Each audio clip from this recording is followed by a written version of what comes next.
Can Cortada està construïda a partir d'una torre de vigilància de l'edat mitjana. Les finestres en forma d'arpillera, el qual demostra que era un castell, un petit castell, un lloc de defensa. A partir del segle XII, els primers propietaris hi van anar afegint annexos fins que a principis del segle XVI ja presentava la configuració de masia. Els Horta van anar bastint la masia, dedicant les terres a conreu, explotats per famílies, fins que esdevingué per venda a un tals Cortada. Va ser el 1711, d'aquesta família influent de Vic en va prendre el nom actual.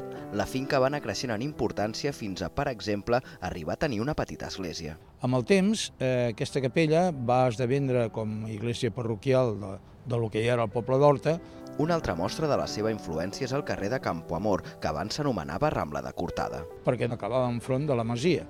Doncs aquests terrenys que es van anar urbanitzant, que eren propietat dels Cortada, es van anar parcel·lant i com en aquella època estava de moda el modernisme, doncs avui tenim un bressol d'art modernista de cases. Va resistir la construcció de la Ronda de Dalt i la urbanització de la zona pels Jocs Olímpics. Va ser aleshores quan es van descobrir les restes d'una antiga vila romana als terrenys de la masia. El qual vol dir que aquest territori històricament ha sigut important des de l'edat mitja i d'abans. Els últims masovers van viure-hi fins a 1992. A partir d'aquell any es va reformar fins a esdevenir el restaurant actual.